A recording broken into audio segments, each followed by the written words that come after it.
Good morning mga kapatid! Ayan, isa namang mag-init ng ngiti dyan, tapatan natin yung init sa labas.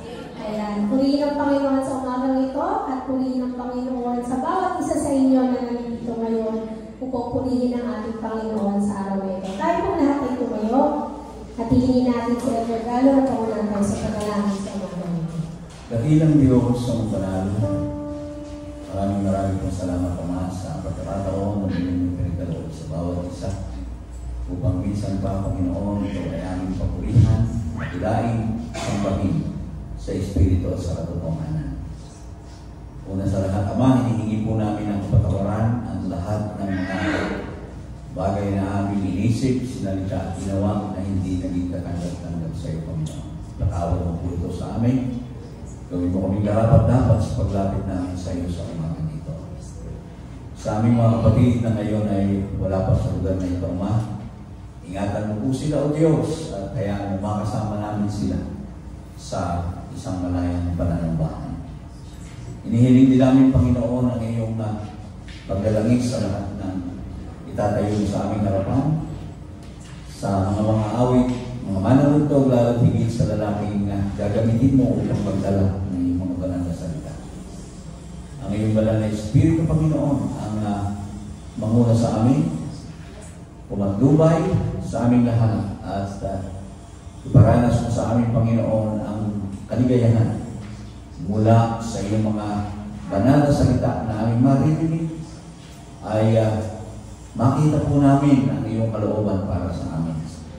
Ikaw, O Diyos, ang patuloy na sumama sa amin sa pasimula hanggang sa katapusan ng araw dito. Maraming po salamat, Ama, at sa iyo lahat ang papuri, pasasalamat at kalwalhatian. Sa pangalan ng aming Panginoong Jesucristo. Amen.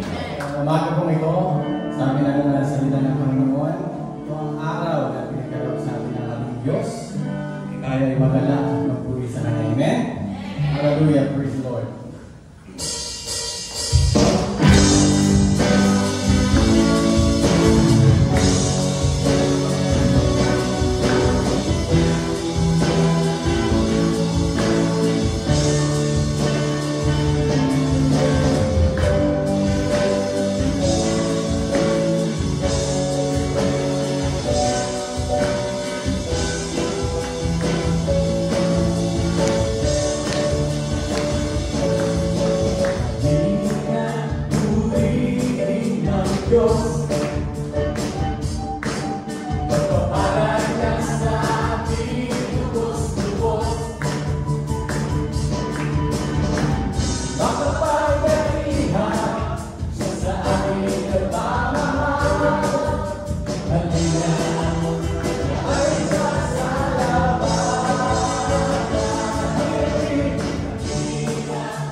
magtuwa sa piling mo Diyos sapagkat hirap na puso ay nagkatao may amin na saya at mabuti para sa Diyos na amin na puso pinagbabayan ko. Ano niya ay kapayapaan, ano niya ay kagalakan, ano niya ay kalakasan sa bawat puso na papagal. Kaya nang awit ng papuri, awit ng pasasalamat, at ang awit ng pagsamba para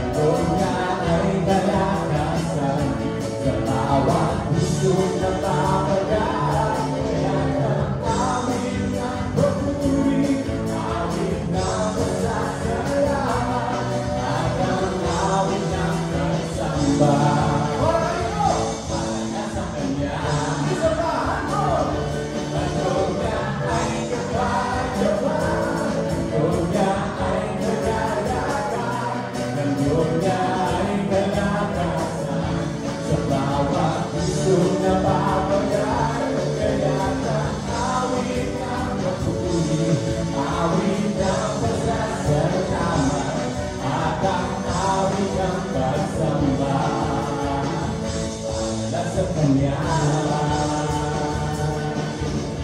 Di ako mapapago na magpuri sa'yo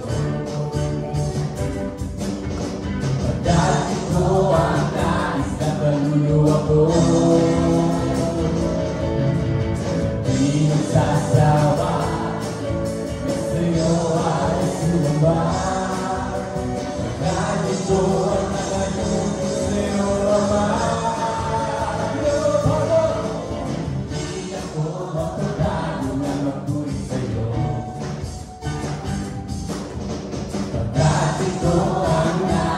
Kaluluwa ko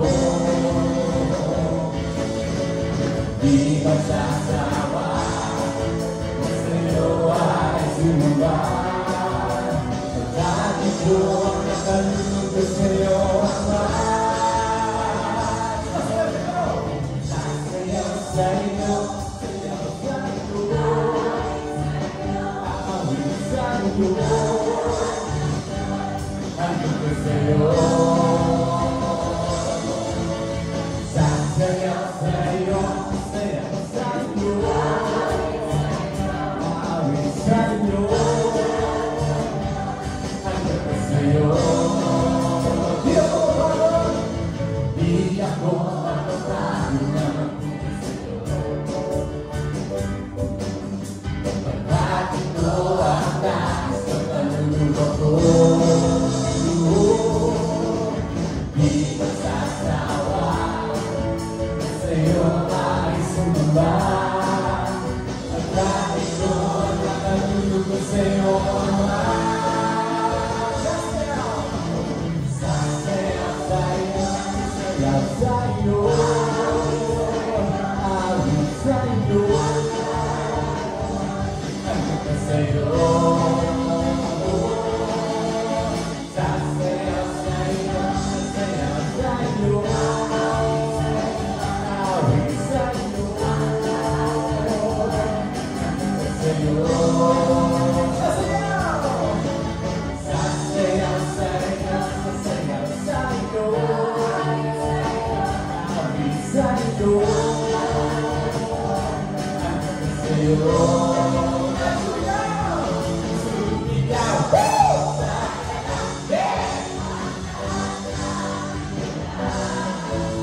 Purihin ang Diyos na may kalalakan.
mahuli. Wagas na papuri sa kanyang higay. Pawisan siya, purihin siya, iwalatin siya. Sumigaw sa kanyang ang lahat ng nilalang. Purihin ang Diyos na may kamalakan. Sumigaw sa kanyang ang lahat ng nilalang. Purihin ang Diyos na may kamalakan. Purihin ang Diyos na may kamalakan. Purihin ang Diyos na may kamalakan.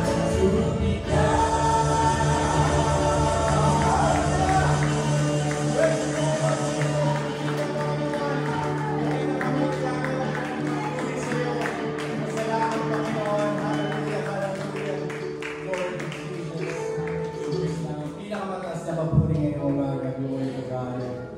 Praise the name of the Lord.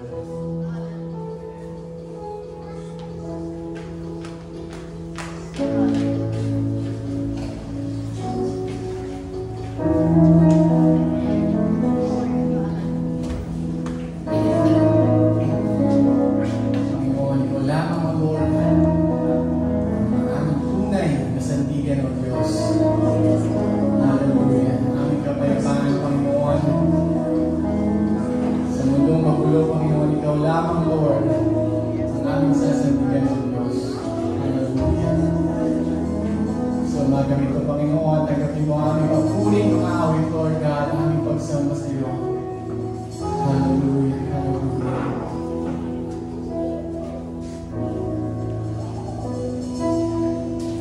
Oh Diyos, ikaw ang tunay na dakila sa mundo. Ikaw ang hari na mahal ng tulad ko. Ginawa mo lahat, pag-ibig mo ay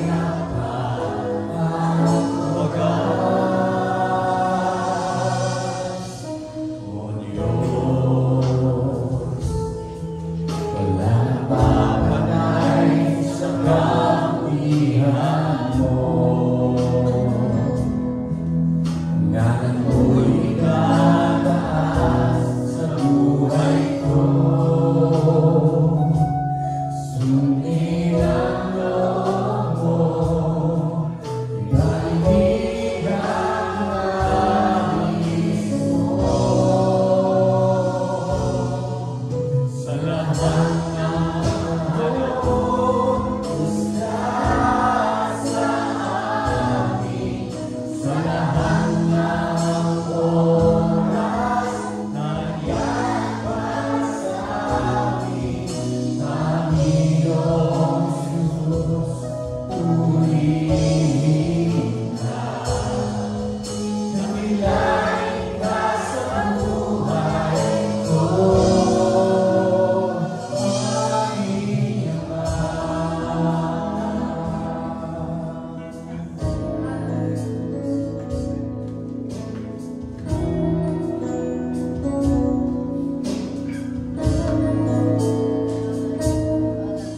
O Diyos, wala nang kapantay sa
i-share sa inyo lahat ng tagumpay na natanggap ko mula sa Panginoon. Sa kabila ng lahat ng pag-uulang ko sa Kanya at pag-uulang natin sa Kanya.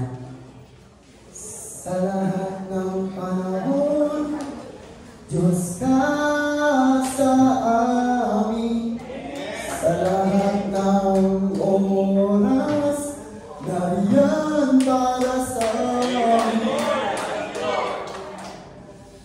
Sobrang, baka paubusan na muna ng oras yung preacher natin naman sinare ko lahat mula July, August, September, October, ano na po ngayon, next month, November.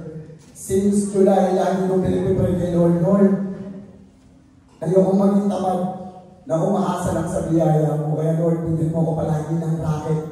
Bigyan mo ko ng turo ng sayaw, kahit mga buhay rin tuturo ng academics. July, Nutrition Month.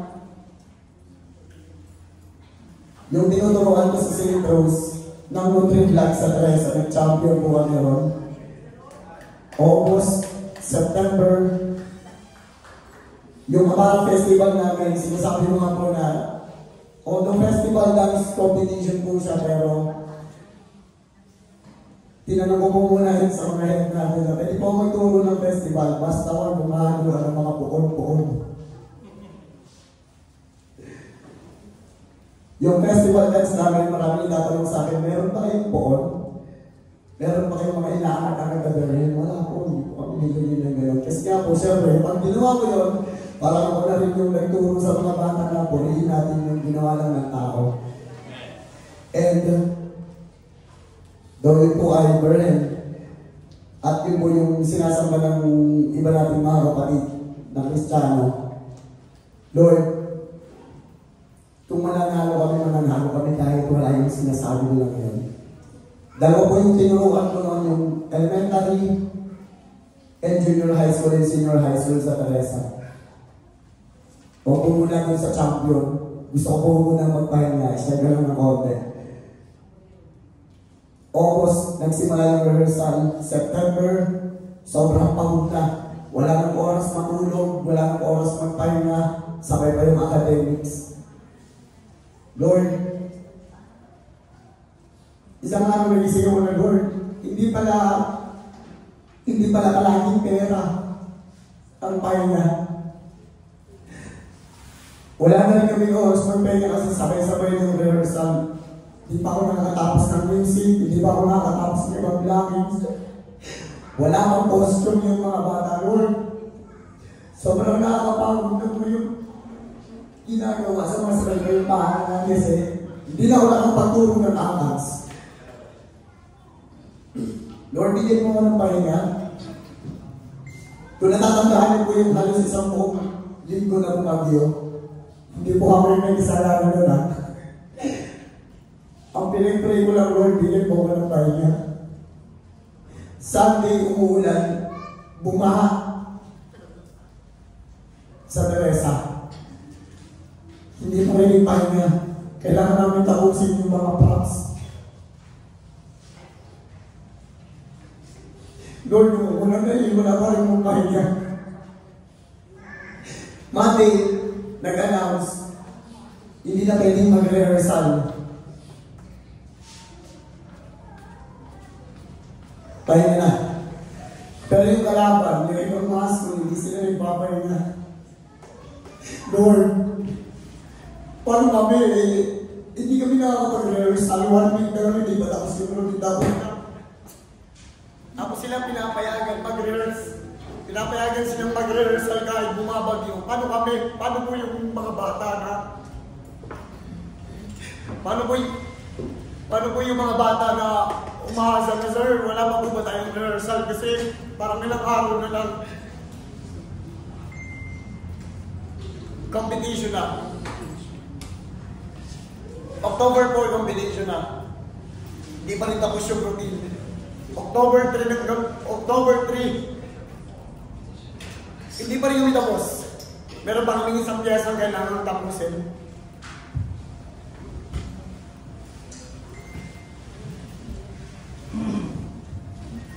Kinabukasan competition.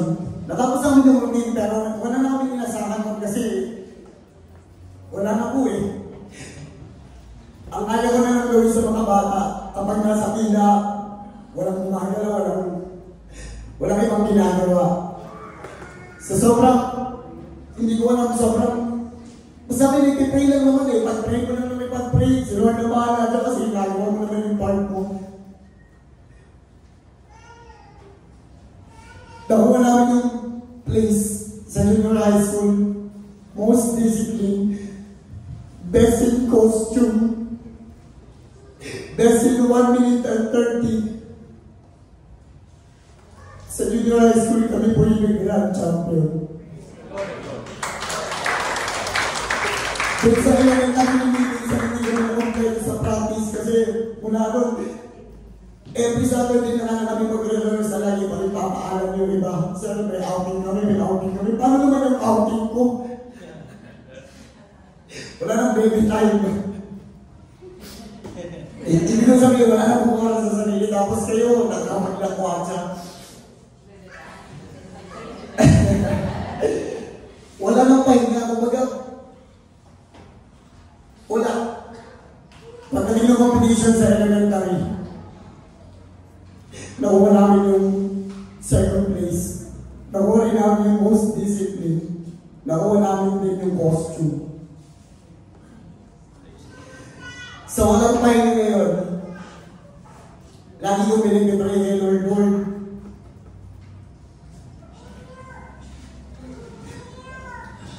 Kung paano pinararamdam sa akin yung pahinga, iparamdam ko rin sa mga kapatid ko. Hindi ko alam kung nararamdaman niyo rin po ito, pero kapag araw ng Sunday, habang nag-pray kayo, minsan pumapasok sa isip ko na Sunday naman talaga yung pahinga. Kasi dito nakakapag-relax yung utak natin eh. Iniisipin yung ginagawa sa labas. Hindi mo muna iisipin yung pag-uwi mo, magluluto ka, maglalaro ka.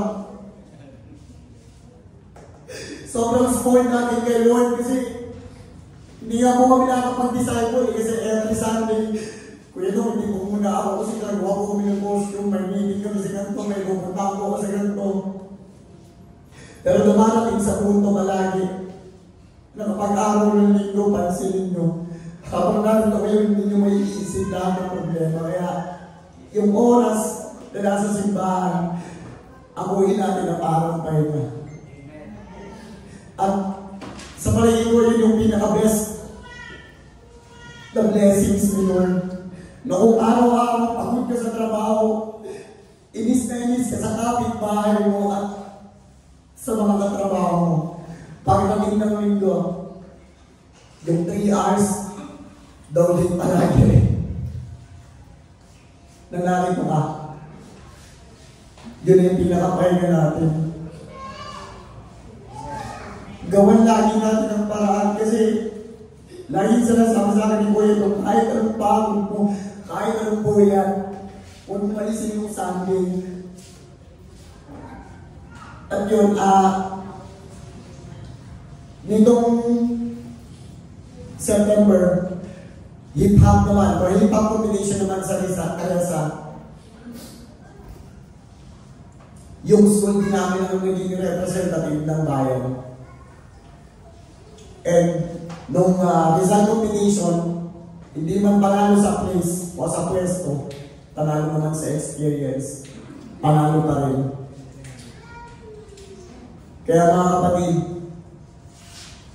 lagi natin tandaan, and kagabi rin po yan, sabi ng bata, umalinta ako ng isang event din, nag-sound system din ako doon. Sabi sa akin ng estudyante ko, sir, ayaw ko mag-sound system ka that time kasi bisita ka eh. Pero kahapon, sabi ng bata, nakatitig siya sa akin, halimbawa ito siya, tapos nandun ako sa sound system, nakatitig siya sa akin umiiyak. Then, nung 18 roses, nilidiscuss ko sa kanila na, sorry, hindi ko nasunod yung gusto mo. Kasi hindi ko pwedeng pabayaan yung sounds mo, yung mic, yung music. Kahit sa ganung bagay, mapapakita natin kung gano'ng kabuti ang Panginoon. Sabi ko, na kung nade-delay ka, hindi yun para hindi ka maguloy.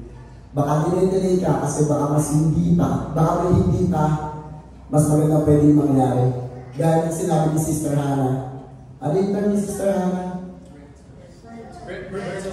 Sabi ko na rin may naayon, basahin ko ang ibig sabihin. Hindi ko mapakagod. Sabi ko, na, imagine mo, papasok ka ng school, nawawala yung gusto mong medyas. Huwag ka masyado kong tapaka-pressure. Baka kaya nawawala yung gusto mong medyas kasi kapag nasuot mo siya ng gusto mong oras, paglabas mo may mangyayari hindi maganda. Kaya lang mga kapatid, baka mapusa na ng oras yung preacher natin. Tagpa namin ng Panginoon. At pag-pray na natin, yung binigay na ating Panginoon para ibalik sa Kanya ang ating mga igapo. Let's pray. Panginoon, maraming salamat sa lahat ng oras na narin ka para sa amin. Sa kabila ng pagkukulang, Lord, ng bawat isa. Sa bawat kasalanan namin, Lord, ay nariyan ka pa rin. Sa kabila ng pagtatapot namin minsan ng oras sa inyo, hindi ka nagtapot ng biyaya sa amin. Patuloy mong samahan ng bawat isa sa amin, Panginoon. Bigyan mo kami lahat ng trabaho para bayaran namin lahat ng mga kailangan namin bayaran sa bahay. Guide us always, Lord, and bless us. In Jesus' name, Amen. Okay, so sa hindi pa natagal, tawagin po natin ang magdadala ng salita ng ating Panginoon, si Brother. The book of Mark, chapter 14. Babasahin po natin sa verse 32 hanggang 42. Ganito po ang sabi ng banal na kasulatan. And they went to a place called Gethsemane. And he said to his disciples, "Sit here while I pray." And he took with him Peter and James and John and began to be greatly distressed and troubled. And he said to them, "My soul is very sorrowful, even to death.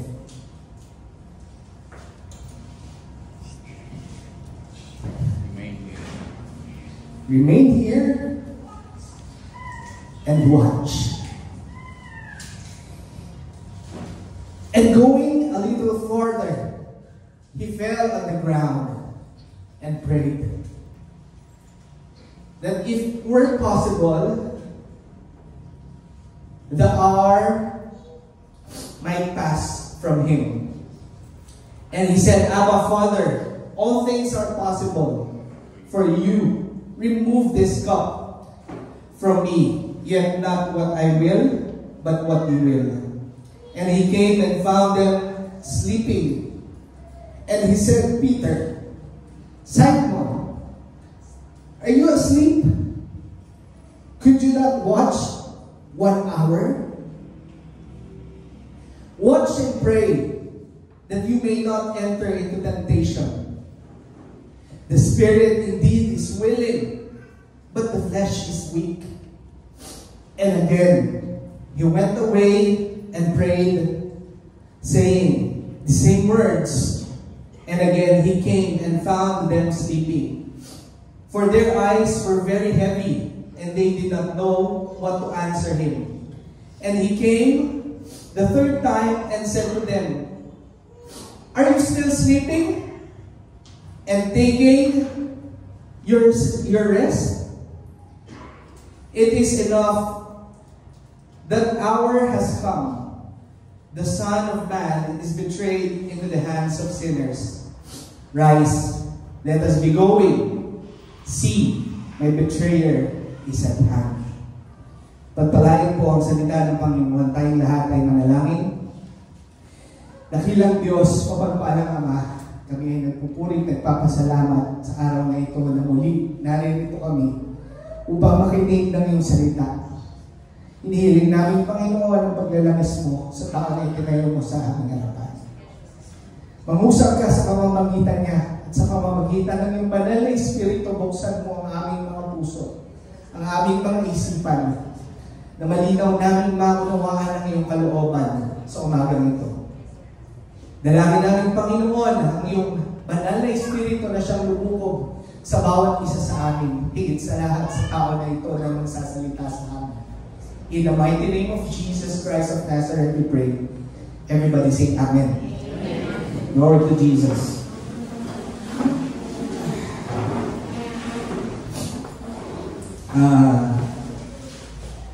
Pasensya na kayo mga kapatid kung medyo emotional. Talaga po kumalang sa patay. Iyakin. Glory to Jesus. Hallelujah. Our topic for this morning, mga kapatid, is about accountability.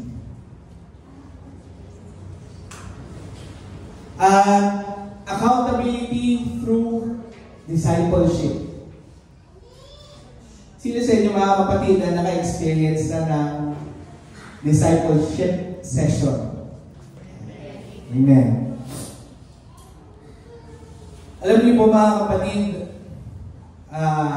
nung dinidiscuss namin nila Elder Galo regarding this discipleship session, nakita namin talaga mga kapatid that discipleship is very, very, very, very important.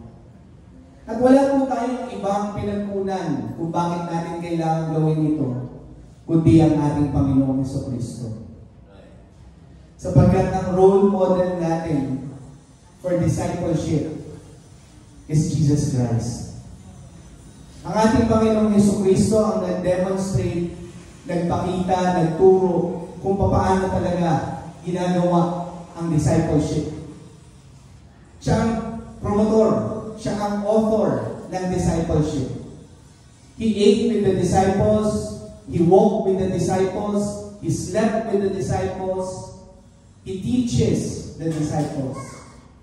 Kaya mga kapatid, kung meron man tayong pagkukunan ng lesson about discipleship and accountability, wala pong iba kundi ang ating Panginoong Jesucristo.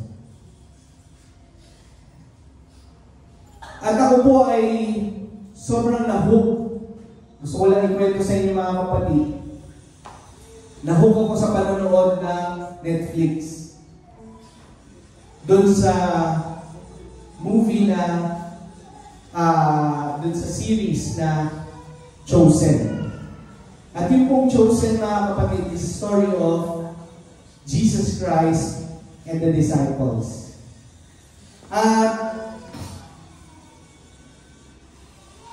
Supposedly, mga kapatid, hindi po ako ang mag-preach ngayon. Ang preacher na naka-assign po ay si Brother Gab. Subalit, nagpapalit siya sa akin, and for some personal reasons, at agad-agad naman umuha ko sa kanya. At iniisip ko kung ano yung nananalangin ako sa Panginoon,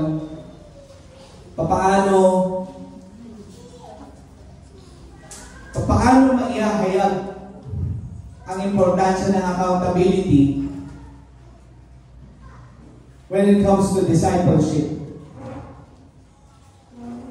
And habang pinag-aaralan ko ito mga kapatid, kaya po ako naiiyak.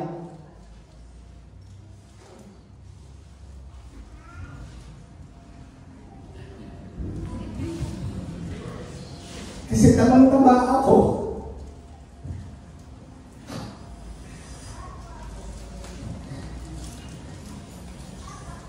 Sabi ni Elder Galo, magkano na, i-preach kayo dito.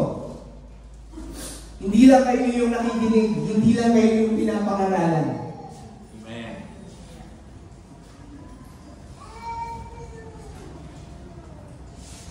And the Lord is teaching me accountability as a discipler. And every one of us, not only the disciples, we are all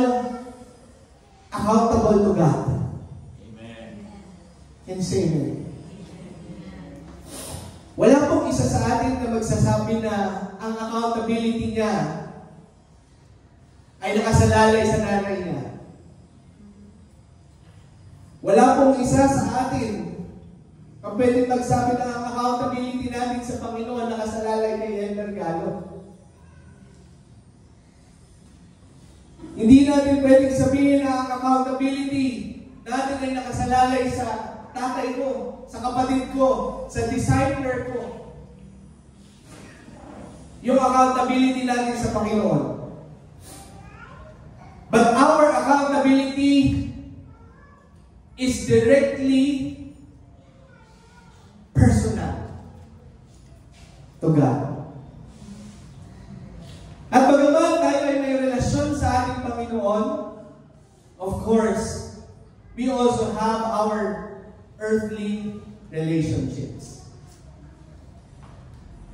At yung ating earthly relationship should be based in our relationship to God. Kaya nga sabi ko sa first commandment, love the Lord with all your heart, with all your soul, with all your might, and with all your strength. And love others as you love yourself. Sapagkat kung paano tayo ay accountable sa ating Panginoon, God is teaching us that we need to be accountable to one another as well. Meron tayong accountability sa ating Panginoon, subalit hindi natin pwedeng kalimutan na meron din tayong accountability sa isa't isa. Kumuha natin mga kapatid. At yung accountability na ito mga kapatid ay tinuturo o itinuro yung relasyon ng ating Panginoon sa Diyos, si Jesus Christ when He became flesh. Siya ay nagkatawang tao sa katauhan ng ating Panginoong Hesukristo. He experienced being a man. At na-experience ang ating Panginoong Hesukristo kung paano magkaroon at bumuo ng isang relasyon sa kapwa-tao. Kaya naman mga kapatid, sa istoryang ito ay kitang-kita natin kung paano ang ating Panginoong Hesukristo ay nagturo ng accountability sa kanyang mga karelasyon through His disciples.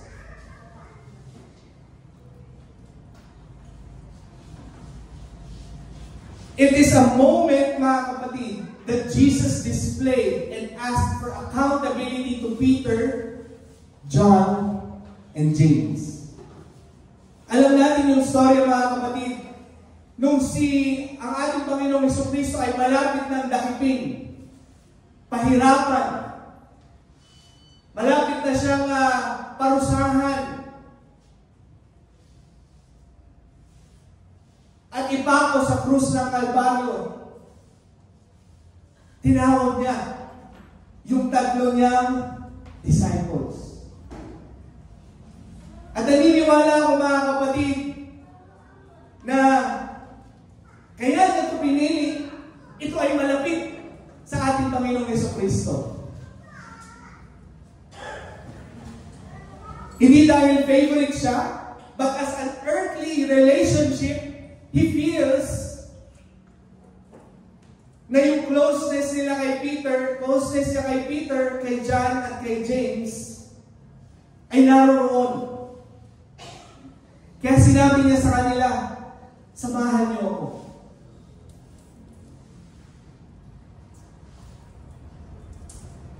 And in accountability, mga kapatid, as a discipler, we need to be clear with our instructions. Meron dapat tayong ipinagagawa, responsibilidad na ipinapasa upang sa ganun matutunan ng ating karelasyon kung paano magkaroon ng accountability. Can you say amen? Sapagkat kung wala kang ibinibigay na instruction na kanilang susundin, hindi mo makakita o hindi mo maipapakita kung ano ang accountability nila sa iyo. But in this case, mga kapatid, Jesus Christ made a clear instruction to Paul, Peter, and James, to Paul, John, and James, to Peter, John, and James, nung siya ay nagpasama para pumunta doon sa Garden of Gethsemane. Ano ang sabi ng ating Panginoong Jesucristo? The clear instruction is remain here. Keep watch. Bakit? Sapagkat alam ng Panginoon na anytime meron pwedeng spy o mga guards na pumunta sa kanya at siya ay dakipin. At itong kanyang tatlong kasama ang siyang magbabantay para siya ay hindi madakip. Para siya ay makapanalangin. Para siya bigyan ng warning kung sakaling may paparating na mga gwardya. Para siya ay dakipin.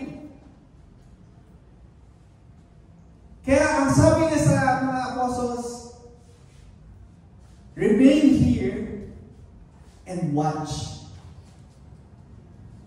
Remain here and watch.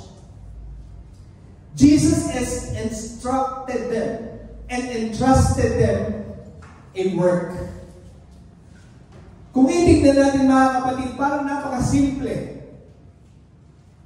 nung trabaho na ipapagawa ng ating Panginoong Jesucristo doon sa tatlo.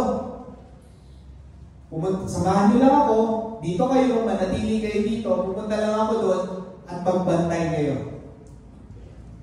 Bantayan niyo. Kumbaga sa bantayan niyo, kung may pumarating, bantayan niyo ako. Parang ganun. But it's a clear instruction, mga kapatid. Itong instruction na ito, mga kapatid, sa tingin natin napaka small task. Amen? Kung titignan mo, kahit na simple, but it's a very critical task. Sa ating mga kapatid, bilang mga Kristiyano, kung tayo ay may discipler,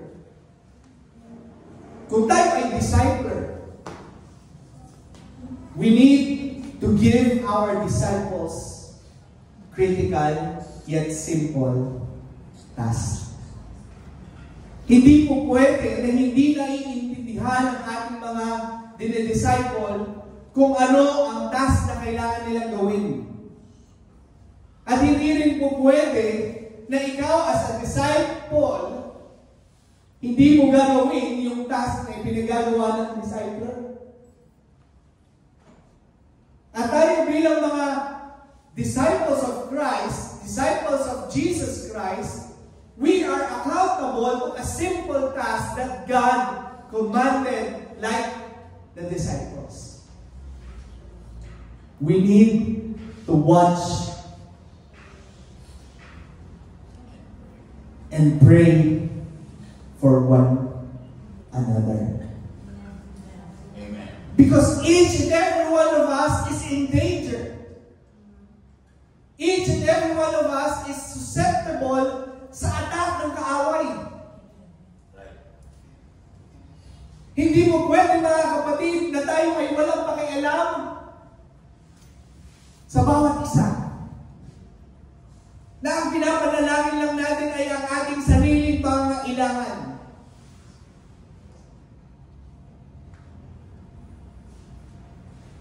Sino na sa inyo, mga kapatid, na nanalangin para kay Elder Galo?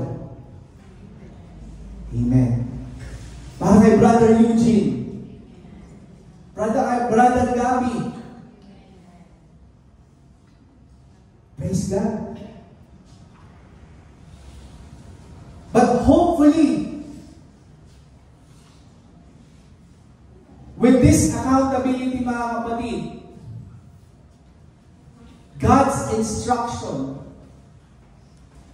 to remain here and watch and pray. Now, after na gawin ng ating Panginoon ang instruction, hindi po natapos doon. Hindi natapos na maibigay niya yung instruction, tapos na. Sa ating binasa, Jesus returned 3 times. Jesus returned to the disciples 3 times. And he found them asleep. Sa accountability, mga kapatid, kapag nagbigay ka ng instruction, kailangan merong follow-through. Hindi mo pwede nanonood na sabihan mo na, tapos na. Hindi na napayuhan mo na, tapos na. Just like Jesus Christ, there should be a follow-through. There should be checking on what happened to the disciples. Can you say amen? Pagkatapos na sinabi niya, magbantay kayo dyan, tignan ninyo, hindi na tapos doon, binalikan niya. At tinignan niya kung nagbabantay, yung 3. At hindi lang 1 beses, 3 beses niya binalikan. Now, Jesus held them responsible for what He instructed. At kung makita niya na sila ay nag-fail, hindi po ito isinumbat. Kumbaga, hindi para sila ay ipahiya.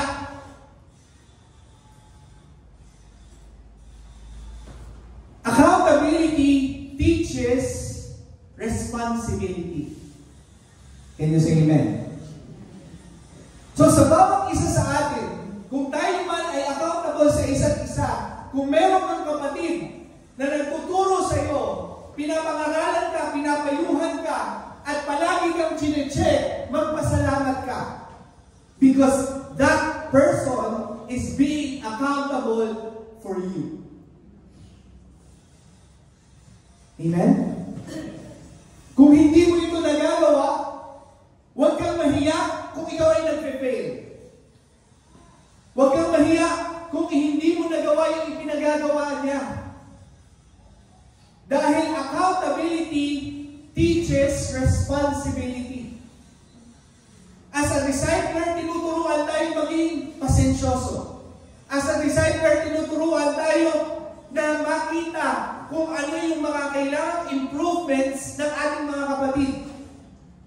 And as a disciple, bilang isang disciple, tinuturuan tayong maging humble to accept failures. Minsan sa ating mga kapatid, takot na takot tayo, umamin na tayo ay nagkamali. Takot na takot tayo, umamin na tayo ay hindi natin nagawa yung pinagagawa sa atin.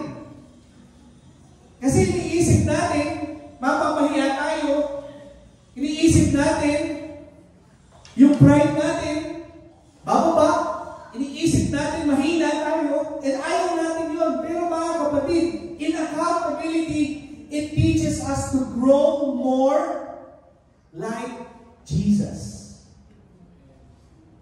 As a discipler, we are being taught by Jesus to become more patient, to serve grace, to forgive dun sa ating mga disciples whenever they fail, just like Jesus Christ. Kaya hindi po tama tayong mga disciple or discipler na maramdaman ng ating dinidisciple na sila ay napapahiya kapag sila ay nagkakamali.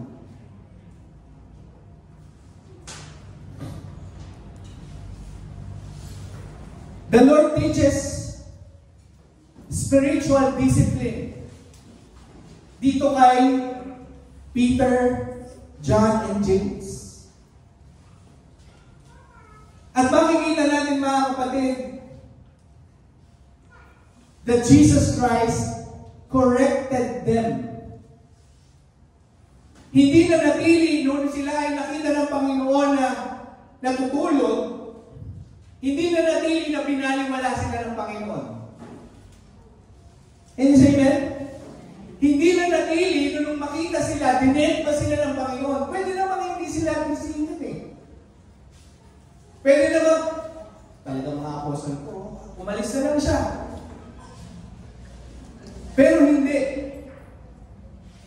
Right there and then, nung nakita niya na hindi tama yung ginagawa ng mga apostles, nandun yung accountability niya to correct them. And say amen. And to correct them truthfully and with love.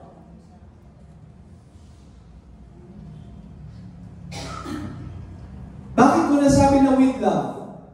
Ang sabi ng Panginoon, kung babasahin natin, sabi niya, watch and pray so that you will not fall into temptation. Amen. Ang concern niya hindi sa kanya. Ang concern ng ating Panginoon Jesucristo, yung kahihinatnan nila kung sila ay hindi magbabatsyag at mananalangin at sila ay mahulog sa tukso.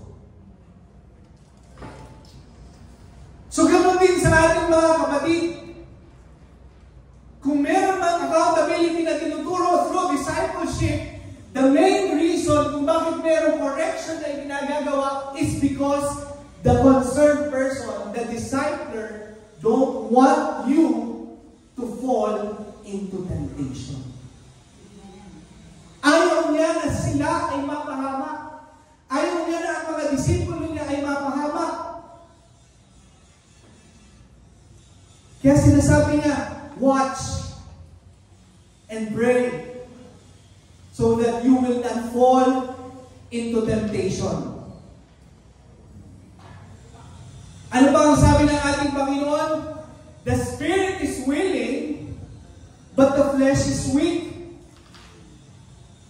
Kapag tayo disciple, mga kapatid, at nakikita natin yung weakness ng tao, it is not there to condemn that people or that person with his weakness. But to identify the weakness and encourage to overcome the weakness. Can you say amen?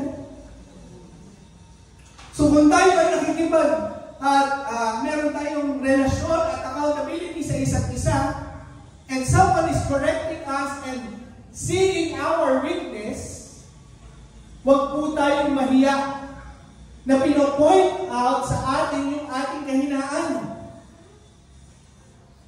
Minsan tayong mga Kristiyano na ang iyabang pa natin.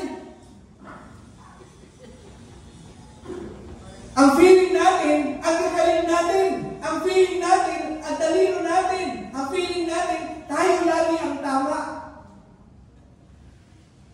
Yung gusto lagi natin ang nasusunod.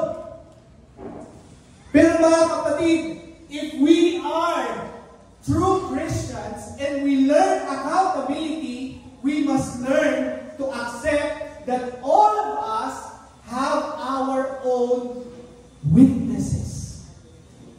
We have our own weaknesses. And that weakness, mga kapatid, should be pointed out and corrected with love. Not to destroy you, but to protect you and overcome you from that weakness. Amen? Yun ang goal ng Panginoon. Dito sa discipleship session na ito, mga kapatid, yung experience ni Paul, ni Peter, ni John, at saka ni James, it's an experience with God, with a personal, one-on-one discipleship, teaching them about accountability. Palakpakan natin ating Panginoon.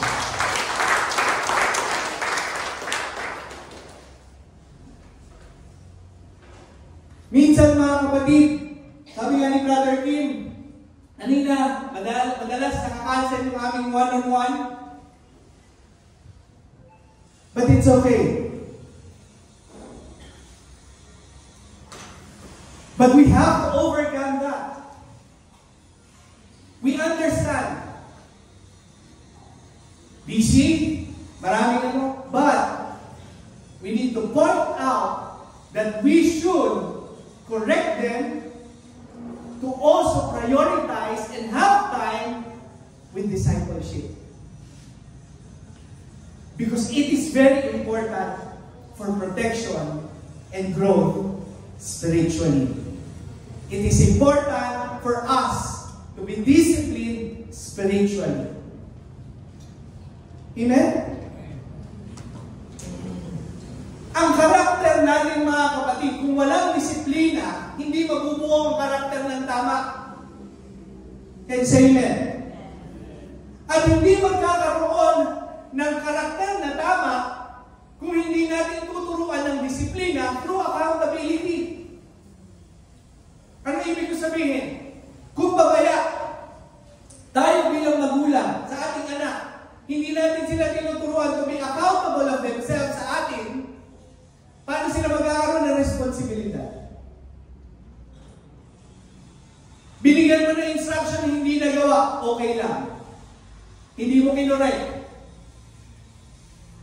Pinababayaan mo lang. That's not accountability. That moment, mga kapatid, kinapitalize ng ating Panginoon, not just to point out a failing task. Can you say amen? Hindi lang para i-point out yung pagkakamali nila, but to teach them to grow and learn that they need to improve their prayer and spiritual alertness. Spiritual alertness ang itinuturo ng ating Panginoon. And many of us, mga kapatid, we are physically alert, but spiritually sleeping. Siguro ngayon, may physically sleeping din kasi ang lamig eh. Kaya tinatry ko nalakasan yung boses ko para magising kayo.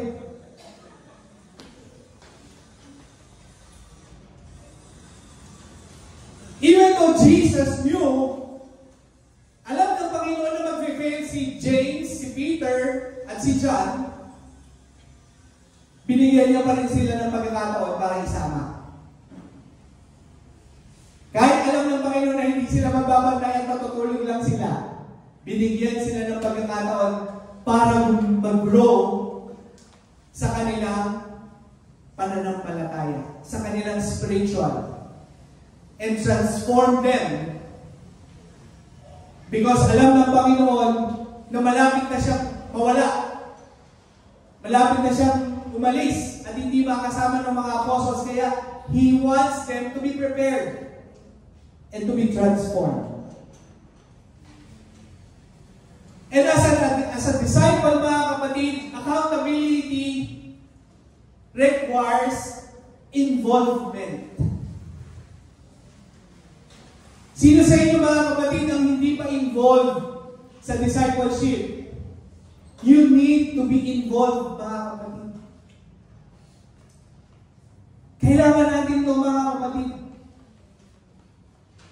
Kaya ito ginawa ng ating Panginoon because He knows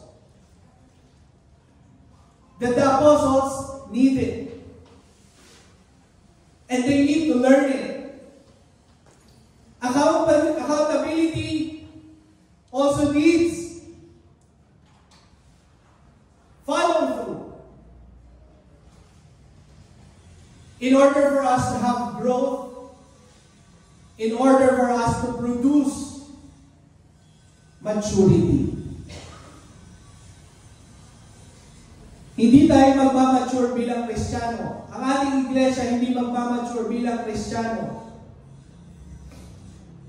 kung hindi po tayo natututong maging accountable with one another.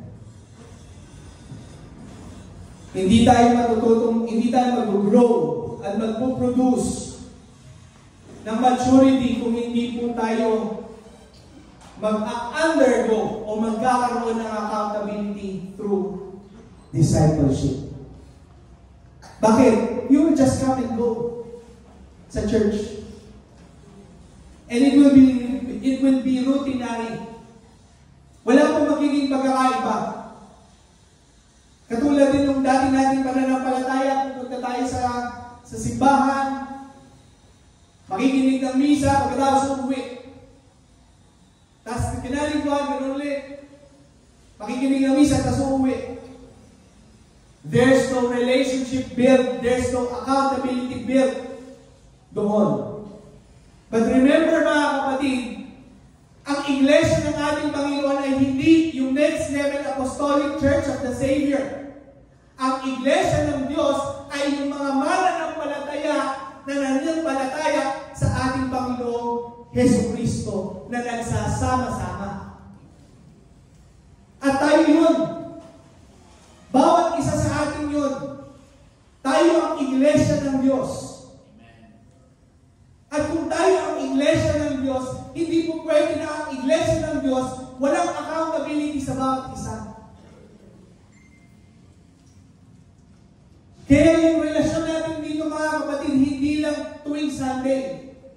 We need to build a stronger relationship through discipleship by being accountable to one another.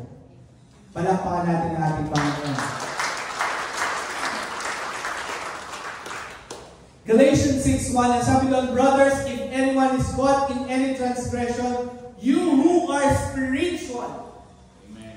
You who are spiritual. Sa ibang salin, you who are living by the Spirit.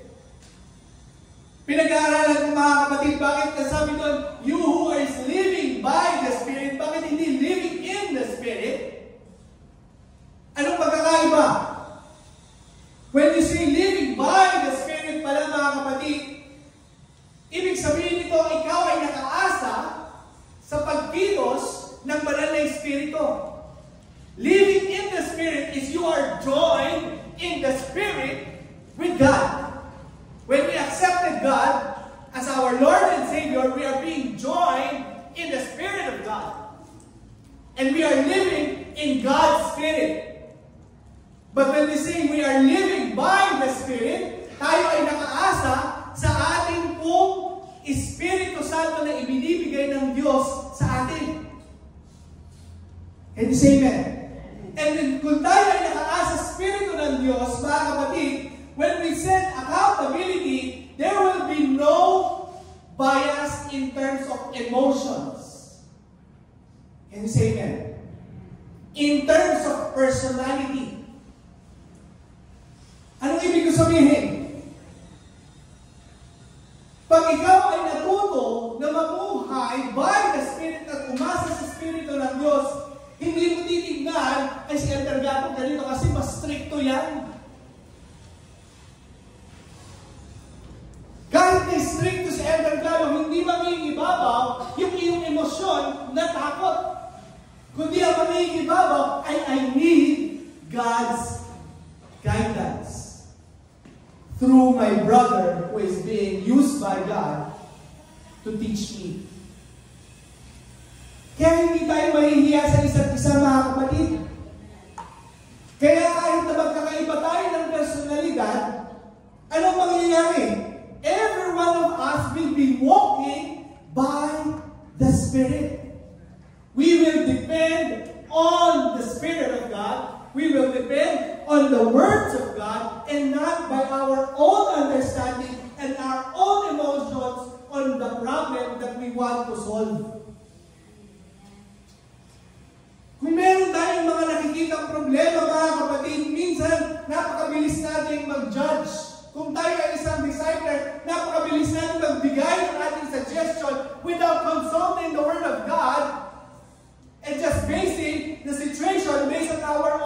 aside our own understanding and our own emotions. And ayaw ng Panginoon yun, mga kapatid. Ang sabi ng Panginoon, if we found brothers who are caught in transgression, you who are spiritual, restore him. Restore him in a spirit of gentleness. Keep watch of yourself. So habang nagbibigay tayo, nagiging accountable tayo sa isa't isa, ako rin nagbabantay ako sa sarili ko, watching myself if I am being accountable to God with how I manage or disciple my brother and sister and correct you with your transgressions. Because the goal is not to destroy. The goal is to restore you and put you back in the right path of righteousness. Amen. Palakpakan natin ating Panginoon.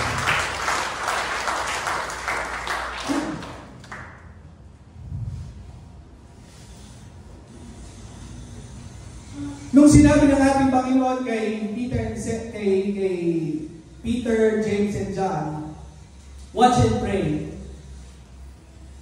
He's not just testing them. Can you say amen? Hindi lang para i-test sila sa kanilang obedience. Do you agree? Ano pa? Kung mapapansin natin. When Jesus asked Peter, James, and John to join Him, makikita natin doon that Jesus Christ is full of burden and sorrow. Jesus Himself felt the deepest and darkest sorrow in His life.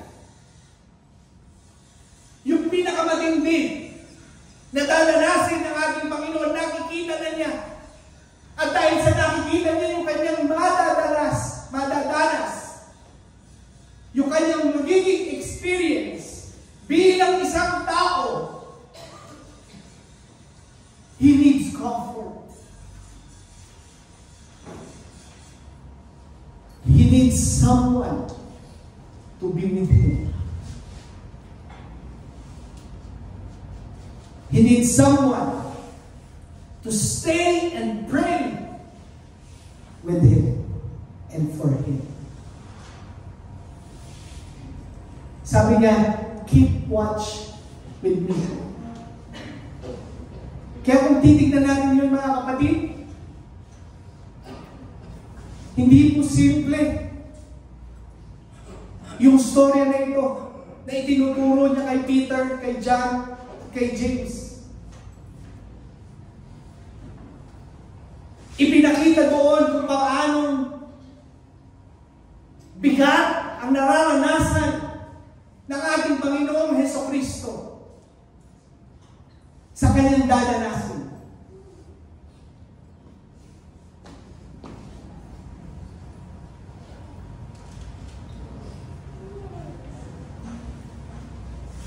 At naniniwala ang mga kapatid, hindi man kayo nagsasalita, hindi man kayo nagsasabi kay Elder Galo, kay Brother Rod, sa amin, there are moments in your life that you felt that you are so burdened. Naramdaman ninyo yung bigat ng buhay. Ramdaman niyo yung bigat na inyong dinadanas. Even though you are not shouting for help, even though you are not telling us that stay with me, be with me, most of you experience one way or another ganitong sitwasyon. sa buhay natin. And I know that many people around you, around us, are in the same case as what Jesus felt. Nandun sila sa darkest moment of their lives. And they are hoping, sila ay umaasa, that somebody will come with them, watch with them, and pray for them.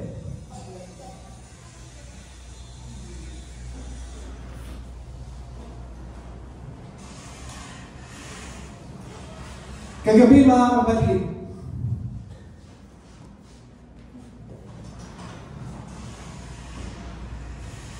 after ang aming preacher's discussion, sa ituturo namin ng Wednesday, and I know that every one of you na active sa social media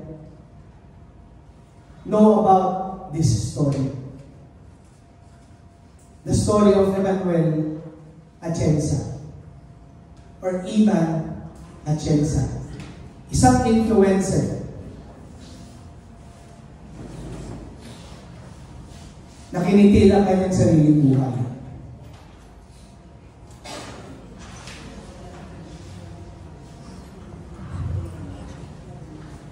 Nasabi sa Hebrews chapter 3 verse 13,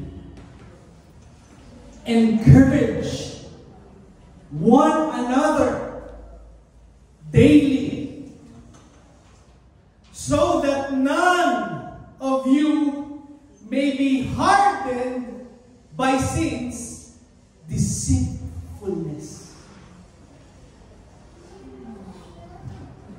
Social media, mga kapatid, is a ground of a sinful world and full of deceit. Ang social media, mga kapatid, is a medium ng kaaway. Para tayo gayahin. Para tayo alisin sa presensya ng Panginoon.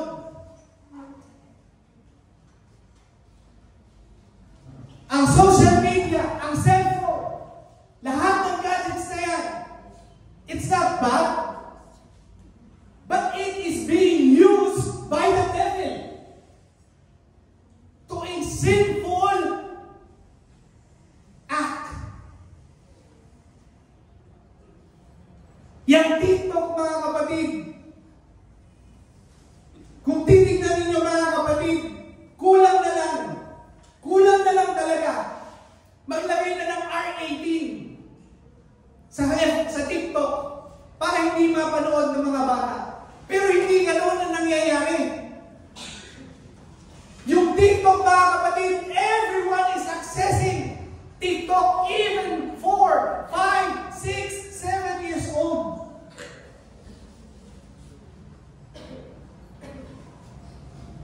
Kung makikita ninyo, mga kapatid, 6 years old pa lang, na lalaki, na dapat alam niya na siya ay lalaki, ina-encourage pa siya ng kanyang magulang na maging babae. And it's full of deceit, mga kapatid. Why? Because they feel that it's okay. They feel that it's just normal. Kasi sa social media, ipinaglalaban yung fairness. Ipinaglalaban yung karapatan ng lahat na nakararami ng pantay-pantay. Pero mga kapatid, it's a deceit, it's a sin that is being used by the devil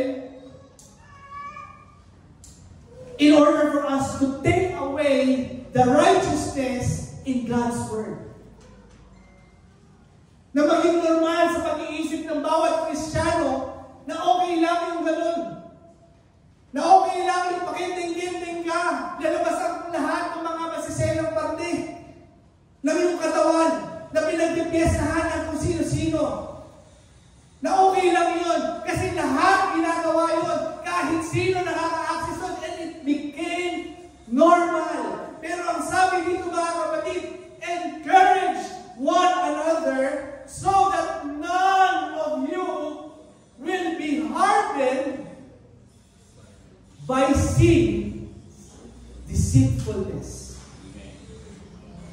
And hindi natin alam, mga kapatid, kung unti-unti mawawala yung accountability natin sa isa't isa, sa ating mga magulang, sa ating mga anak, our hearts will be hardened by sin. Because it will become normal. Mapipil mo na hindi ka na nakakasiwa na makita yung mga anak mo na gano'n. Nagtititiktok, labas yung lahat na pwede ilabas.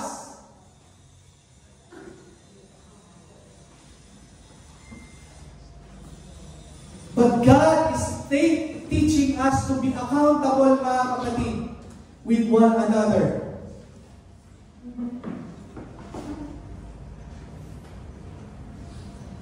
Kaya kung tayo, mahal natin yung mga anak natin, huwag nating pabayaan, mga kapatid, na para lang tumigil sila at manahimik, ibibigay mo yung gusto nila. No! You have to be accountable and teach them accountability and responsibility, because if not, they will end up just like Iman. And many of us will be deceived by the deceitfulness of sin, that it's normal. Because kung nakikita ninyo, kung nababasa ninyo, lahat ng nangyayari are all deceitful lies of the devil. Right. Using social media. Kaya kung hanggang ngayon, mga kapatid, wala ka pa rin accountability pagdating sa social media ng anak mo, ng mahal mo sa buhay, ng kaibigan mo, ng parents mo, even us, na anak, kung nakikita natin yung ating mga magulang, na wala lang ginawa rin kundi mag-social media na mag-social media, napupuyat, tumataas ang high blood pressure, kakapanood ng TikTok,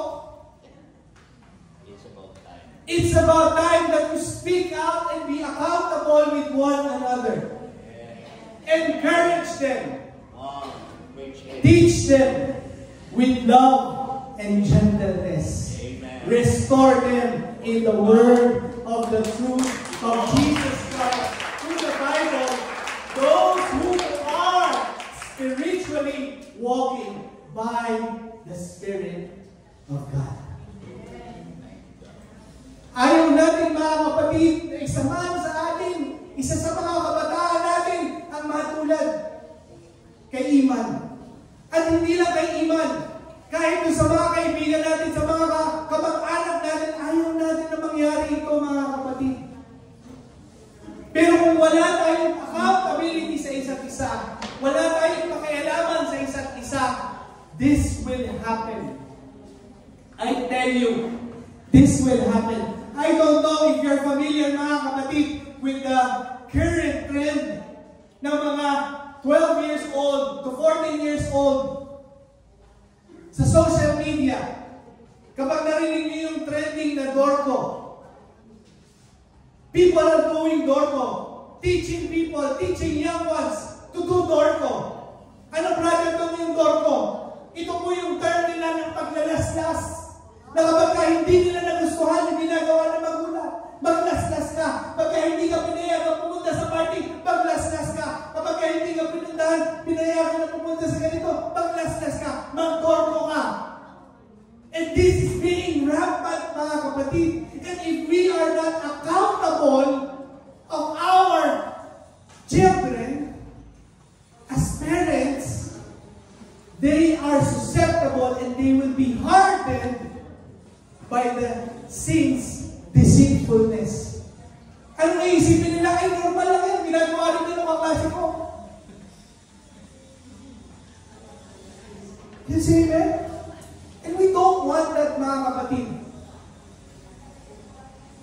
Hindi natin yun gusto na mangyari kahit kanino sa mga kabataan natin. Kaya kailangan natin maging mapagbantay, and accountability is very important to us, parents. Amen? We are not here to point fingers, sino yung may kasalanan, sino yung gato. Ang sinasabi natin dito, that each and every one of us must learn accountability through discipleship. And discipleship starts at home. Amen. Huwag mo iasa yung discipleship dito Idi-disciple lang ni Pastor yung anak mo. Idi-disciple ni Brother Tom yung anak mo. Idi-disciple ni ganito yung anak mo. No! You as a parent must disciple your children. Because your responsibility, it is your accountability. God entrusted you, those lives of your children, to become godly parents. Knowing the truth of God, encouraging them every day, daily, para hindi sila umabot dun sa sins of deceitfulness. That their hearts would not be hardened by the sins of deceitfulness. Hindi yung konting iyak, bigay.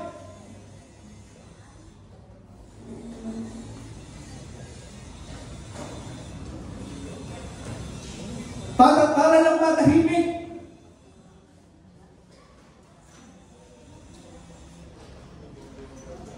Maraming mga sa restaurant na nagmasid kayo mga kapatid.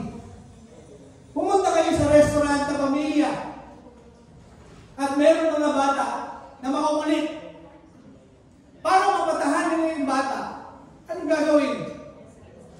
Ibigay ng gadget para lang tumigil.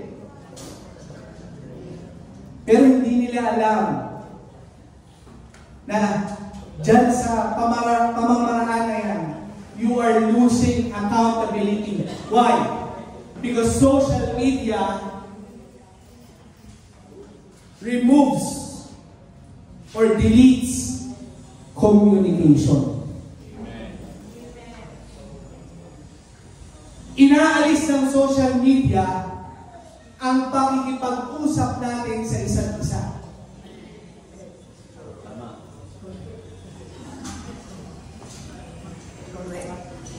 Minsan nga, itatawagin mo yung ano mo, yung anak mo, ite-text mo pa eh. Asa ka na? Kakain na tayo. Nandun na sa baba yun, di mo pa mapuntahan. Kasi ayaw talaga ng Diablo na maging maayos. Gusto ng Diablo, magulo.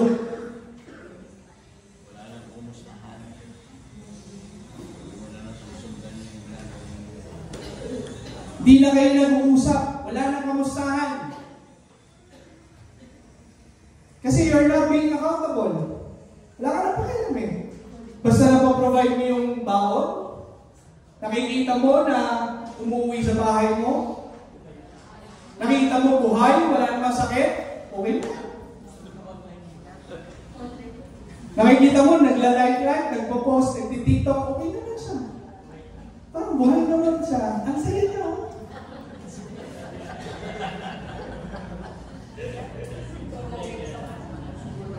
Pero sa totoo mga kapatid, behind all those posts are all lies.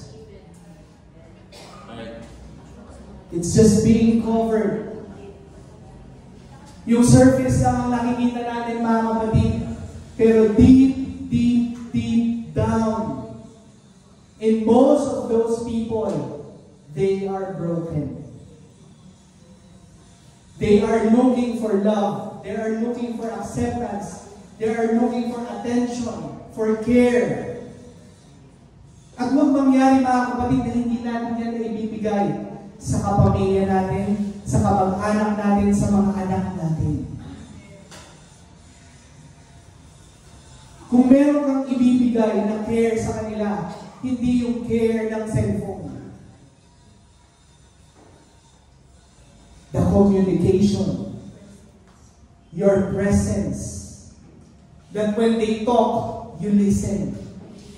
Right. Kapag meron silang kwento, you listen. Hindi yung, okay. Ano? Okay. Hindi mo pinakikinggan yung anak mo. Nagtatanong sa'yo, tingnan mo na lang doon sa chat GPT mo na lang. Google mo na lang. Wala nang healthy conversation na nangyayari mga kapatid. And the Lord doesn't want that mga kapatid. Sabi sa Galatians 6:2, carry each other's burden, and this way you will fulfill the law of Christ. Amen. To all my disciples, I'm sorry if I failed sometimes. Kung hindi ko kayo masyado nakakamusta. Na masyado akong busy sa sarili ko. Pero mga kapatid, alam ko that we want each other's support. We need each other's support. Kailangan natin ang isa't isa. Amen?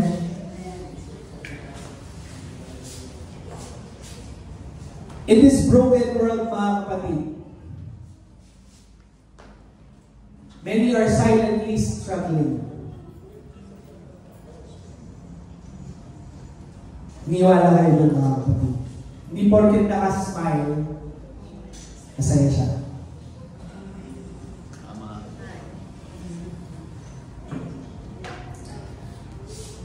And accountability is not optional. It is very, very essential. Hindi para ituro kung sino yung tama, sino yung mali. But it's for us to hold each one's heart.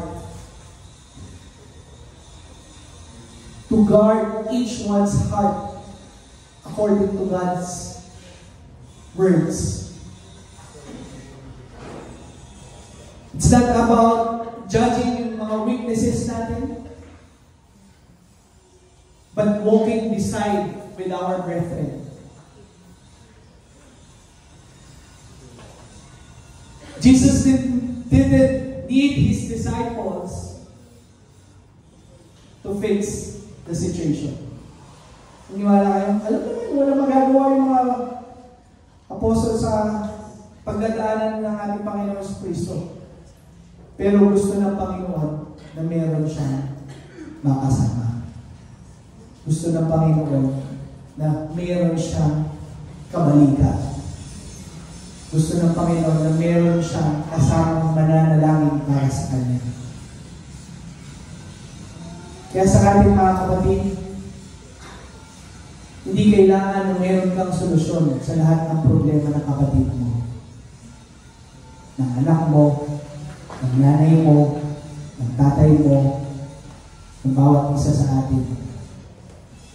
Ang gusto ng Panginoon, we need to be there, accountable, watching, praying for one another.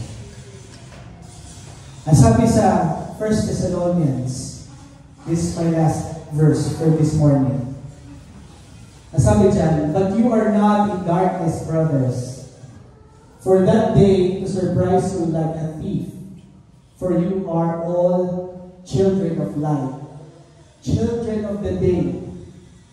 We are not of the night or of the darkness. So then let us not sleep as others do, but let us keep awake and be sober. Mga kapatid, just like the apostles, they fell asleep. Nawa sa atin, tayong lahat ay manatiling spiritually awakened, having accountability for one another. For we are not of the darkness, but we are of the light.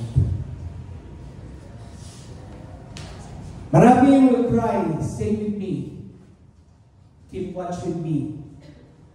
They need someone who will notice them, pray for them, be there, and restore them in the words and love and by the Spirit of Jesus Christ. Tayo lahat ay pumayo.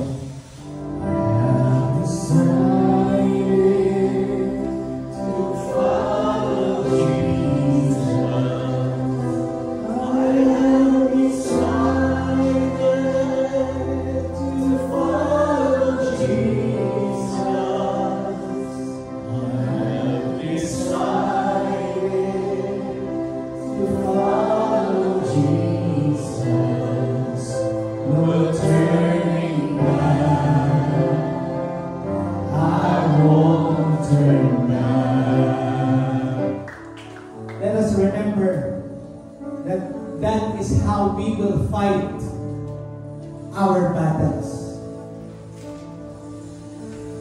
Being accountable with one another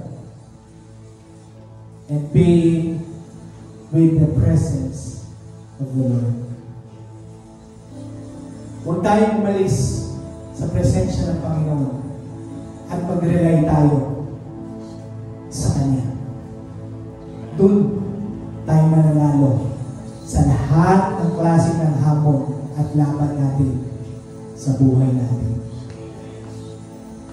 Tayo lahat ay manalangin. Dakilang Diyos,